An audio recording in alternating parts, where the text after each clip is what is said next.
Reoccurring theme from Democrats when it comes to anything related to President Trump seems to be stand up and fight back. And as more voices are added to that message to the White House, Mayor Brandon Johnson said today he's not worried if that further provokes the president. Each day that the possibility of National Guard troops being deployed to Chicago continues to loom seems to be one more day of emboldenment for those who oppose it. Now, as labor groups plan for their Labor Day demonstrations, they have new motivation to stand together. The kind of quote-unquote help that he wants to bring to the city isn't a help. It's just a trap that we are not going to walk into.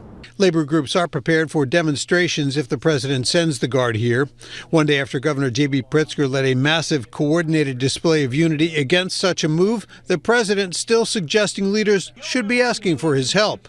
You would think that Illinois would have such a problem with crime, such a bad governor. He should be calling me and he should be saying, could you send over the troops, please? This morning, a small coalition of advocates for victims of gun violence also standing against the need for troops to man the streets of Chicago.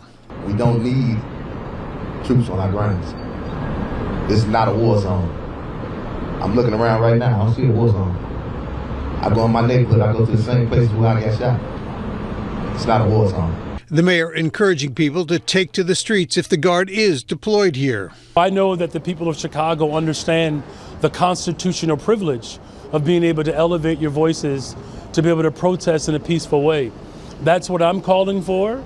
That's what the city of Chicago is known for. Mayor Johnson not concerned about the possibility that all the tough talk against the president could only provoke him to act. The fact that you have a unified front in Chicago where we are rejecting the occupation by the military of our cities, that's actually fighting for our democracy.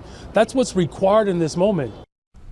The chairman of the Chicago Republican Party says Chicago could use the Guard's help for things like patrolling CTA platforms in high visibility areas like the lakefront or maybe along the Mag Mile. More from him coming up tonight at 6. Okay, but still no official confirmation on a plan yet. Nothing yet. Okay, thanks, Craig.